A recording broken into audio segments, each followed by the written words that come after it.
ब्रह्ममुरारिसुरार्चितलिङ्गं निर्मलभासितशोभितलिङ्गम् जन्मज दुःखविनाशकलिङ्गं तत्प्रणमामि सदा शिवलिङ्गम् देवमुनिप्रवरार्चितलिङ्गं कामदहन करुणाकरलिङ्गम्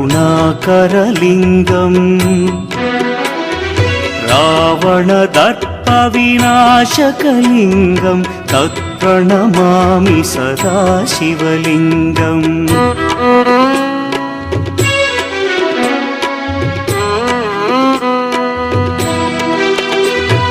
सर्वसुगन्धसुलेपितलिङ्गं बुद्धिविवर्धनकारणलिङ्गं सिद्धसुरासुरवन्द्य